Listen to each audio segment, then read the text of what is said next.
Greetings, my dear viewer. You're on the channel The Price of Cheating. The channel is for those who appreciate traditional family values and condemn adultery. So be sure to subscribe to the channel. Let's get started.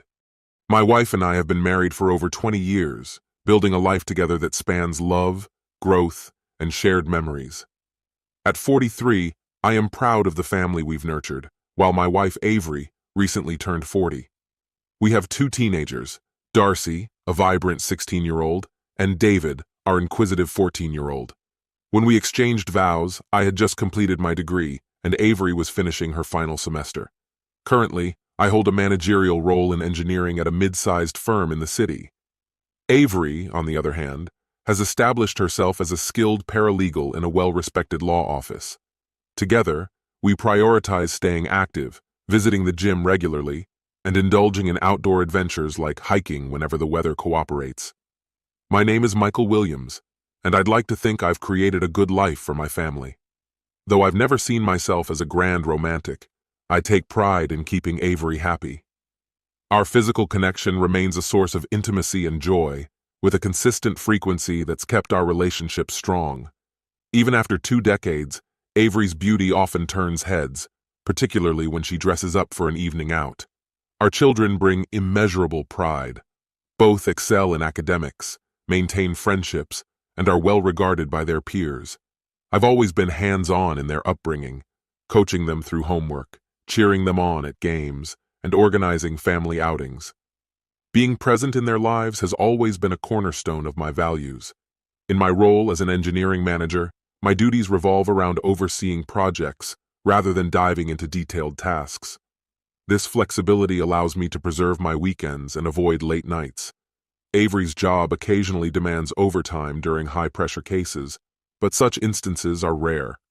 Our lives overall felt steady and satisfying, yet beneath the surface, there were undercurrents of trouble beginning to ripple. Unbeknownst to me, a storm was brewing in the form of Rick Walker, a confident, brash attorney who had recently joined Avery's firm. Rick was the epitome of self-assurance, his chiseled physique a testament to his dedication to fitness. His bold demeanor exuded an almost invincible aura. I first encountered Rick at one of Avery's office gatherings. Throughout the evening, his flirtations with her were unabashed. When I expressed my unease afterward, Avery dismissed my concerns, calling them immature and insisting it was all harmless fun. At home, I attempted to explain that while I trusted her, his behavior disrespected our relationship. Though she didn't entirely agree, she conceded enough to ease the tension, and life quickly returned to normal. For 6 months, things seemed unchanged until Avery became engrossed in a major case that had consumed 2 years of her professional life. As the case reached its climax, Avery's work hours grew longer. She remained diligent about staying in touch every evening, and I had no reason to doubt her integrity. However, what began as innocent banter with Rick had quietly evolved into something deeper without my knowledge. When the case concluded, Avery's firm organized a weekend retreat at a senior partner's cabin. Having visited the location before, I was familiar with both the setting and our hosts, Chuck and Lou. With Darcy and David mature enough to manage on their own for a weekend, Avery and I decided to attend. The cabin, nestled in nature, offered a picturesque escape. The evening began well, though Rick's constant attention toward Avery didn't go unnoticed. I chose to brush it aside, not wanting to mar the weekend. Later, as we gathered around the fire pit, my irritation lingered, but I refrained from addressing it, retiring to bed feeling drained. The next morning, I woke early to the scent of fresh coffee. Quietly slipping out of bed, I joined Chuck and Lou in the kitchen to help with breakfast preparations.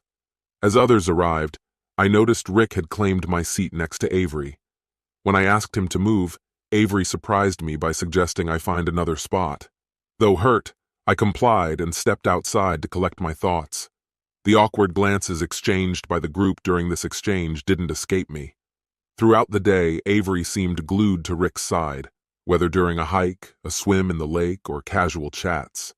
Each attempt I made to reconnect with her was deflected with light-hearted dismissal, leaving me feeling increasingly alienated. By the evening, my patience had worn thin. Determined to draw a boundary, I preemptively took the seat beside Avery before Rick could. The resulting tension cast a shadow over the gathering, making everyone visibly uncomfortable. Frustrated, I excused myself early, heading to our room to pack for an early departure. As I tidied up in the kitchen, Avery entered, asking to talk. Her timing felt almost ironic, given her neglect of me throughout the day. She began hesitantly, her cheeks flushing as she spoke. Avery assured me she had never been unfaithful and had no intention of crossing that line. However, she admitted to a simmering sexual tension with Rick, a confession that struck like a thunderbolt, deepening my sense of betrayal. That's why I have to be honest with you. I'll be spending the night with him. I wanted to tell you beforehand so it wouldn't feel like a betrayal. There's no sneaking around here. I'm not that kind of person. No hiding, no lies. No, absolutely not. This is unacceptable. Let me be clear. I can't and won't agree to this. The connection between us has always been real, and I need to protect it. If you do this, there will be real consequences. I won't support this choice. If you love me, you'll understand. It's just one time. I need to figure out where this leads, for my own clarity. Tomorrow, I'll return, fully committed to you again. But tonight, this is something I have to do. If you loved me, you wouldn't even consider this. The idea alone is unbearable. Don't do this to us, Avery. I'm begging you. Michael, I hear you, but this is something I've decided. I'll be back in the morning and we can talk then. Let's discuss it during the drive home tomorrow. With that, she left the room. Just like that, 20 years of marriage unraveled. She believed I'd wait, arms open, ready to forgive her and carry on as if nothing had changed. But she was wrong. We had spoken about loyalty many times before. Friends of ours had cheated, and we'd made a mutual promise. No excuses, no exceptions. Infidelity was a line that could not be crossed. It didn't matter if she told me in advance. It didn't make it any less of a betrayal. I poured the drink I'd been holding down the sink. I didn't need liquid courage for what came next. I went upstairs and started packing my belongings. I left her things where they were. Those would be her problem to deal with. After turning off the lights, I sat on the bed, waiting. An hour passed before I heard the others return to the house and settle into their rooms. I waited another 30 minutes to make sure the coast was clear. Then, with my bag in hand, I slipped out quietly and shut the door behind me. The night air was still, and I moved without a sound. My car, parked far away, started quietly. By the time I pulled into our driveway, it was a little after 2 a.m. The house lights were still on, a sign that one of the kids was awake. I grabbed my bag and went inside. Sure enough, both kids were watching a movie. "Dad, what are you doing here? I thought you weren't coming home until tomorrow," Darcy asked. David glanced over, curious. "Yeah, where's Mom?" I sighed. "Your mom is still at the cabin," I replied. "She's with someone else, in his bed." It was blunt, yes, but they needed the truth. They deserved to know what was happening. Could I have phrased it more delicately? Probably. But at that moment, I wasn't concerned about softening the blow. "What do you mean? Is she cheating on you?" Darcy asked, her voice rising in anger. "That's exactly what I mean," I said. "She told me she'd be with someone else tonight. I didn't stick around to watch it happen. I packed up and came home. Let her figure out how to get back on her own." We talked for a while before I took my bag to the spare room. I spent the next hour moving my belongings out of the bedroom we'd shared and into what would now be my space. The guest room was comfortable enough, with its own bathroom and a decent bed. Exhausted, I collapsed onto it and fell asleep. Early in the morning, my phone started ringing incessantly. Avery's name flashed on the screen. I sent it to voicemail. She'd already left several messages and texts. Curiosity got the better of me, so I checked them. The first messages were casual, asking where I was and mentioning breakfast. Then came worry, questions about why I'd left and where I had gone. Finally, they turned angry, demanding I come back to get her. The last one promised that she'd find her own way home and make me pay for leaving her behind.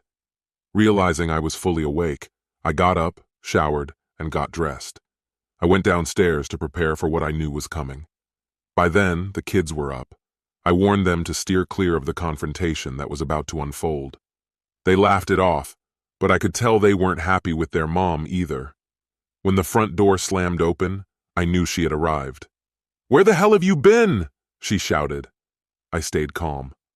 "Well," I replied, "if you're looking for your dignity, I imagine you left it back in Rick's bed last night." Her face flushed deep red, and for a moment, I wondered if she might actually pass out before her rage erupted. "How could you do this to me? Leaving me like that, making me beg for a ride home? Do you know how embarrassing that was?" she yelled. "I was going to make things right with you today, but now you've ruined everything." I didn't flinch. "Embarrassed? That's nothing compared to how humiliated I felt knowing you were with another man. And as for making things right, there's no right after what you did. You're damaged goods now." "How dare you say that? I'm your wife!" she cried. "No," I said firmly. "Maybe on paper. But my wife wouldn't have done this. My wife disappeared the moment you made that decision." "But I told you. I was honest about it. It's not cheating if I'm upfront," she argued. "Let's be clear," I said, my voice steady. "Last night, did you sleep with someone who wasn't your husband?" "Yes, I did. I told you I was going to." "You let him get intimate with you?" "Of course," she said, as if it were obvious. "Why else would I spend the night with him?" "Then you cheated. Whether you told me or not doesn't matter. You didn't ask for my input. You made a decision and ignored my objections. That's betrayal. End of story." "If you truly cared about me, you'd let this go," she said. "If your love was real, we could move past this." What a naive thought. If she'd ever truly loved me, the mere idea of being with someone else wouldn't have even crossed her mind. Without another word, I turned away and headed to the garage to tinker with my 1969 Nova. That car had started its life with a modest 6-cylinder engine and a 3-speed manual transmission. I had replaced the engine with a small block V8 and upgraded the transmission to a 4-speed. These days, car enthusiasts are all about restomods, fitting classic cars with modern, computer-driven engines. Sure, they get more horsepower and better fuel economy. I won't argue that. But I prefer the old ways. Modern engines are too reliant on computers, and you practically need an IT degree just to keep them running. Give me a traditional setup any day. With older engines, you can handle the work yourself. Run the wiring, tweak a few adjustments, and it's good to go. But with the modern systems, you have to install electronic components, hook up a controller, and then pay a professional a small fortune to program it all before the engine will even turn over. No thank you. In the months that followed, Avery made countless attempts to get me to talk to her. I wasn't interested. She even resorted to sneaking into my room late at night on multiple occasions. I had anticipated that and changed the locks. As far as I was concerned, we were just two people living under the same roof for the sake of the kids. Why didn't I just file for divorce? The answer was simple. The children. The thought of being reduced to a part-time dad was unbearable. I couldn't stand the idea of being away from them.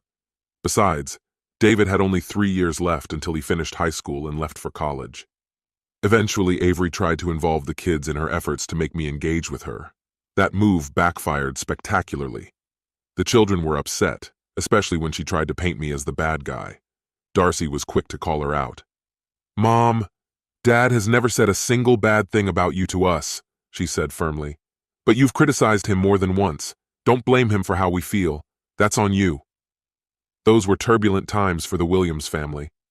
4 months later, Avery began trying a new tactic. When the kids weren't home, she dressed provocatively, sometimes wearing lingerie that left little to the imagination, hoping to seduce me. I'll admit, the temptation was there. Avery is a stunning woman, but I resisted. Her betrayal wasn't something I could simply ignore. 6 months after everything had unraveled, she made her boldest move yet. One evening, she stood in front of me wearing a sheer black nightgown and spoke plainly.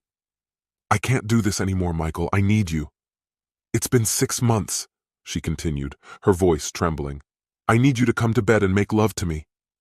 My response was cold. "Why don't you call your lover instead?" Her voice cracked as she denied it. "I don't have a lover. I haven't been with anyone since that night. I'm asking you, Michael, and if you refuse, I'll find someone who will." The ultimatum was clear. I looked at her steadily.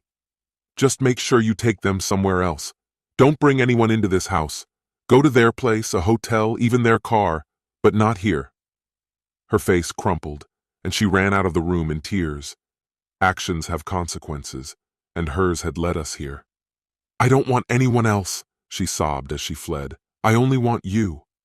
For some, my refusal might seem harsh. She's gorgeous after all, and it had been months, but every time I thought about it, all I could see was the image of her in another man's arms, her colleagues laughing behind my back. That vision was enough to extinguish any desire.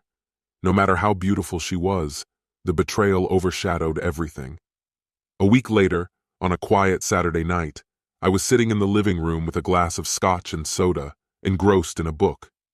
Avery appeared at the foot of the stairs, dressed like she was ready for a glamorous evening out.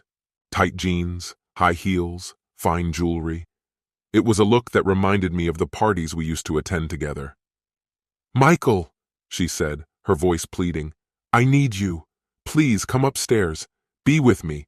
If you won't, I'll find someone who will." I set the book down and looked at her. "You look incredible. I'm sure you'll have no trouble finding someone to spend the night with. But if you do, understand this.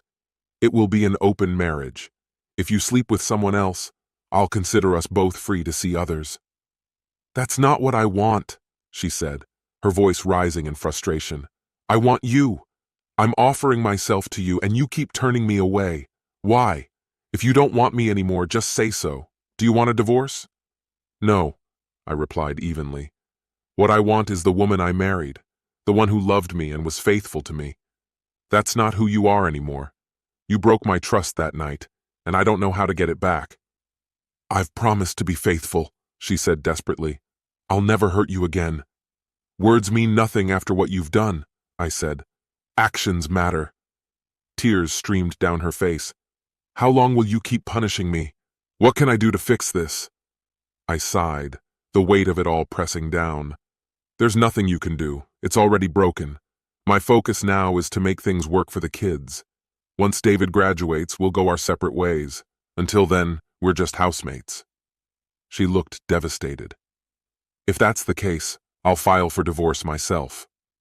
"You're free to do that," I replied. "But the kids are old enough to choose where they want to live, and I know they'll choose me." She stared at me for a long time before walking away. For me, the decision was final. The trust was gone, and no apology or promise could restore it. The damage was done, and the path forward was already clear. The first path was straightforward. We could finalize our divorce immediately, transforming our roles into part-time parents. The alternative was unconventional, continuing to live together while granting each other complete independence. This would ensure the children had both parents present at home, though our marriage would exist only in name. We'd share the same roof, but lead entirely separate lives otherwise. Dating other people was acceptable, provided we agreed not to bring anyone back to the house. True to the arrangement, she dressed up that evening, carefully applied her makeup, and headed out. Meanwhile, I began navigating the world of dating myself. Within a month, this became our new normal. Polite but distant, we coexisted as cordial roommates focused on co-parenting. Outwardly, we still appeared to be a family. Social obligations often saw us attending events together to maintain appearances. However, it didn't take long for colleagues to piece things together. I had started seeing women from work, and she had begun dating men she'd met through hers. Occasionally, she would attempt to reignite the spark between us, and to my regret, I sometimes gave in. She remained as stunning as ever, and after a drink or two, my resolve occasionally faltered. Even then, it was purely physical, devoid of any emotional connection. Eventually, the arrangement reached its inevitable conclusion. "Is this really the end?" Avery asked, her voice trembling as I placed another box in the back of my truck. "Yes, this is it," I confirmed. "Thank you for 20 amazing years," she said quietly. "It was 23 years," I corrected. "I know," she whispered, her eyes brimming with tears. 3 years passed. David had settled into his college dorm, and Darcy was preparing for her freshman year at university. The house had been sold, and we were each packing away the remnants of our shared history. Our divorce was nearly finalized, awaiting only the judge's signature. We had divided our assets equally, ensuring the children's college funds were intact. As she boxed up keepsakes, she spoke softly, "I still love you, you know." "I know," I replied, equally subdued. "I'm sorry." "Me too," she said, tears streaming down her face. "Will you call me sometimes? Maybe visit? No pressure, just to stay in touch." The resentment I once felt toward her had long since faded. While the deep love we once shared was gone, I couldn't bring myself to hate her. In many ways, she had become a friend. We'd always share a bond through our children, and truth be told, she still had an undeniable allure. "Sure, we can do that," I said. Birthdays, graduations, weddings, and grandchildren would ensure our paths crossed regardless. The children forgave Avery for the past, though their relationship with her was never quite the same. She bought a modest 3-bedroom apartment for their visits, while I moved into a small house with land and a workshop. Living in the same small town meant our paths frequently intersected. We kept in touch, occasionally meeting for dinner or drinks. While she sometimes hinted at reconciliation, I knew it wasn't in the cards. She eventually entered a few serious relationships, while I embraced my single life.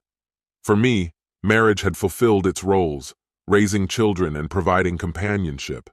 With the former complete and the latter no longer a priority, I saw no reason to marry again. 5 years after our divorce, Avery invited me to lunch. "I have a big favor to ask," she began. "I'll understand if you say no, but please consider it." "Go ahead," I said, setting my drink down. I had a feeling this wasn't just a casual meal. Glancing around, I added, "Where's your boyfriend? Doesn't he mind you meeting me?" She smiled. "Andrew knows. He even encouraged me to ask. He's happy to talk with you if you'd like." "All right, I'm listening," I said. "Michael, Andrew proposed, and I said yes," she announced. "Good for you," I said. "Do you love him? Are you ready to move forward?" "I'll never fully forget us," she admitted. "But I've come to terms with our ending. Andrew and I are happy.